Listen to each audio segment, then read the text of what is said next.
अस्सलामुअलैकुम, कैसे हैं आप सब। मैं ठीक ठाक हूँ अल्हम्दुलिल्लाह और उम्मीद करती हूँ आप सब भी ठीक होंगे। Welcome to Gudiya's vlog. आज की वीडियो में घर में दही कैसे बनाया जाता है। बाज़ार के बहुत अच्छे अच्छे हमें दही मिलते हैं, लेकिन जो घर के खालिस दही की बात होती है उस वो कहीं पे भी नहीं होती और इसमें कोई भी मिलावट नहीं होगी। आप लोगों के सामने मैं दही बनाने का तरीका बताऊँगी और बिल्कुल इसी तरीके से आप लोग बनाएँगे तो जैसा मैं आप लोगों को दही दिखाऊँगी वैसा ही बनेगा। जैसा भी आपके घर में दूध आता है उसको अच्छी तरीके से बॉयल करें और आपके सामने जैसे मैं इसको फेंट रही हूँ, इसको साथ-साथ फेंटना भी है। तो जी फेंट लेके उसके बाद जो जो भी आपने जिस भी चीज़ में, किसी पतीली में, किसी प्लास्टिक के डब्बे में, जिसमें भी आपने दही जमाना हो उसमें आप दूध निकाल लें और उसको ऐसा कर लें कि आप फिंगर से चेक करें तो आपकी फिंगर को तेज़ गरम दूध लगे लेकिन आपकी फिंगर जले ना, और हाफ़ टी स्पून उसमें दही डालने के बाद फिर से उसको 3 से 4 दफ़ा इस तरह फेंटें ताकि अच्छे तरीके से दही दूध के अंदर मिक्स हो जाए। और जी उसके बाद इसको कवर करके ढक्कन लगाएँ इसका और उसको किसी कपड़े में लपेटने के बाद एक किसी गर्म कपड़े में रख दें। मतलब मैंने ब्लैंकेट में रखा हुआ है, किचन टॉवल में रख दें, गर्म जगह पे रखें। तो जी मैं 3 दिनों का दही आप लोगों को चेक करवाऊँगी। पहले दिन का दही है और ये देखें, इसमें मैंने कोई बहुत सारे लोग कॉर्नफ्लोर डालते हैं, मैंने इसमें कुछ भी नहीं डाला। बहुत सारे लोग इसमें खुश्क दूध मिलाते हैं, मैंने वही जो दूध घरों में आता है उसी को, लेकिन तरीका थोड़ा-सा डिफरेंट है। ये दूसरे दिन का दही है, ये मैं एक हाथ से कैमरा पकड़ा हुआ है तो ये देखें इतना जमा हुआ माशाल्लाह दही था कि एक हाथ से मुझसे निकल भी नहीं रहा था। ये देखें आपके सामने। तो जिस तरीके से मैंने आपको बताया ये सेकंड डे का क्लिप भी मैंने बना लिया था ताकि मैं आप लोगों के साथ 2-3 तरह का दही आप शेयर कर सकूँ। मैंने इसमें किसी तरह की भी मिलावट, कोई बहुत सारे लोग कहते हैं थोड़ी-सी चीनी डाल दो तो अच्छा दही बनता है, कुछ भी नहीं डाला। और जी ये तीसरे दिन का दही है और जी ये मैंने दिन में ही जमा लिया था ताकि मैंने दही बल्ले घर में ही बनाने थे बच्चों के लिए। और ये भी चेक करें आप, कितना अच्छा और खालिस दही घर में बन सकता है। बिल्कुल ना मिलावट किया करें। यूट्यूब पे बहुत सारी वीडियोज़ हैं जिसमें कहते हैं थोड़ा-सा कॉर्नफ्लोर मिला दें, या कहते हैं खुश्क दूध मिला दें, या कहते हैं कि डब्बे वाले दूध की दही अच्छी जमती है। तो जैसा भी आपके घर में दूध आ रहा है ना उसको सिर्फ़ थोड़ा-सा अच्छा पकाएँ और जी उसमें दही मिक्स कर दें। तो जी 2 गिलास दूध के बराबर 1 प्याली दही की होती है, बच्चों को ज़रूर दें। तो जी कुकिंग टाइम हो गया था। आज मैं क्या बना रही हूँ आप लोगों के साथ वीडियो शेयर करूँगी, सारा रेसिपी शेयर करूँगी और साथ-साथ कुछ अहम बातें भी आप लोगों के साथ करूँगी। पहले आप सुन लें कि मैं क्या बना रही हूँ, फिर आप लोग देखते रहिएगा। मैं आज बना रही थी एग फ्राइड राइस बना रही थी और बहुत दिल कर रहा था, जितनी शदीद सर्दी हो रही थी ना तो दिल कर रहा था कि मैं आलू के कटलेट्स हों और जी चाइनीज़ राइस या एग फ्राइड राइस हों। तो मैंने आज एग फ्राइड राइस बनाए थे। तो ये भी आप लोग साथ-साथ देखते रहें। और जी मैं आप लोगों को बहुत मेरी कोशिश होती है कि जो मुश्किलात एक लड़की को जैसे मैंने देखी, मेरा दिल करता है कि मैं अपने वीडियो इंसान बनाता है, व्लॉग बनाता है तो कोई ऐसी बात करे कि जो भी लोग, जो भी लड़कियाँ, जो भी माएँ सुन रही हैं वो अपने बच्चियों को ऐसी तरबियत करें कि वो अगले घर में जाके उनको परेशानियाँ ना हों, जो कि मैंने फ़ेस की हैं। बहुत सारी आजकल की माएँ में हाँ, जब मेरी शादी हुई थी आज से 11 साल पहले, जब मेरी अम्मी ने मुझे बहुत काम ऐसे थे कि वो सिखाए भी थे। मुझे सिलाई बहुत सिखाई मेरी अम्मी ने, मुझे 2 दफ़ा मतलब सिलाई सेंटर भेजा गया, लेकिन मेरा दिल नहीं था, मैं उसको नहीं पिक कर सकी और मुझे अभी तक सिलाई नहीं आती बिल्कुल भी।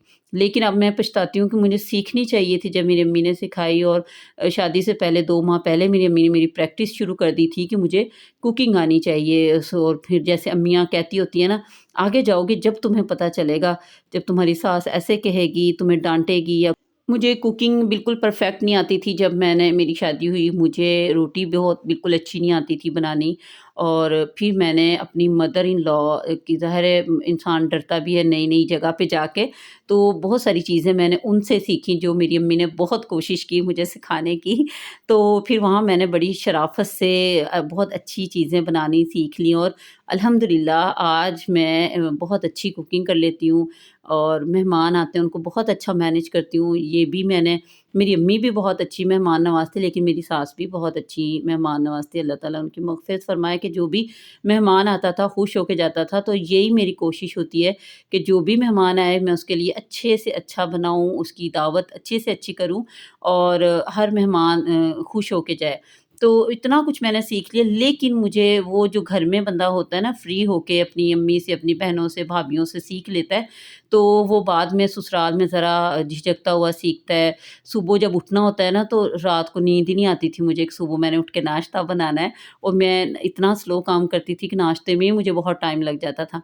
तो इसलिए फिर मैं चाहती हूँ कि जो बच्चियाँ हैं ना अभी, उनको काम सिखाना चाहिए। बेशक वो बहुत तालीम में बहुत अच्छा पढ़ रही हैं, लेकिन तालीम के साथ-साथ बहुत सारे अच्छे लोग ऐसे होते हैं ना, बहुत ऑफ़िसर्स भी ऐसे होते हैं कि जिनको अपनी बेगम के ही हाथ का खाना खाना पसंद होता है। तो इसलिए अपनी बच्चियों को ज़रूर काम सिखाएँ।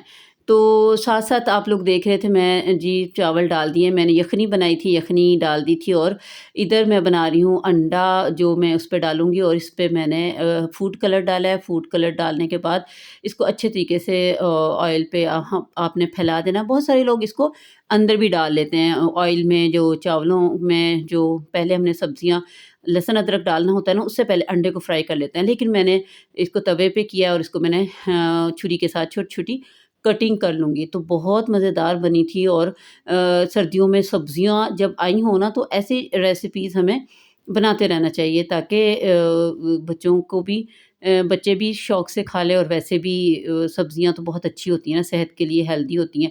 तो जी चावलों को लगने लगा था दम पे, मैं इसको रखने लगी थी चावलों को। तो जी अब इसके ऊपर डालेंगे हम जो हमने अंडा बनाया था, इसको मैंने कटिंग कर लिया था, और इस तरह डाल देंगे, और इसके ऊपर एक और चीज़ डालेंगे दम लगाने से पहले। ये अंडा हो गया, और जी ये हरा प्याज़ आजकल बहुत आया हुआ है, इसका खुशबू, इसका फ्लेवर बहुत ही अमेज़िंग होता है, बहुत कमाल का होता है। दूसरी तरफ मैं कर रही थी आलू के कटलेट्स फ्राई, और जी जब आ जाए ना हस्बैंड, तो वीडियो बनानी बहुत मुश्किल हो जाती है, क्योंकि इस टाइम लग रही होती है सभी को भूख। तो मेरे हस्बैंड भी आ चुके थे, और मैं जल्दी-जल्दी जितनी मुझसे मुमकिन कोशिश हो रही थी कि मैं इसको रेडी कर लूँ।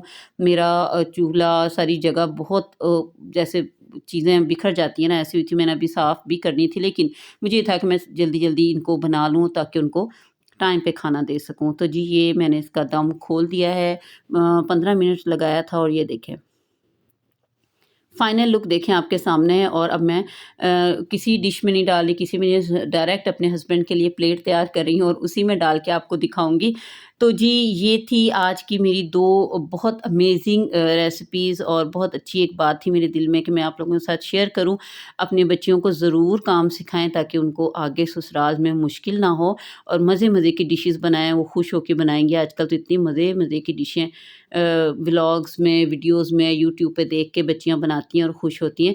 तो जी ये था आज का मेरा व्लॉग। जो लोग देख रहे हैं चैनल को कर दें सब्सक्राइब। कल न्यू व्लॉग के साथ आप लोगों के साथ हाज़िर होंगी। चैनल को कर दें सब्सक्राइब और वीडियो को ज़रूर लाइक किया करें। बहुत-बहुत शुक्रिया। अल्लाह हाफ़िज़। अपनी दुआओं में याद रखिएगा। अल्लाह हाफ़िज़।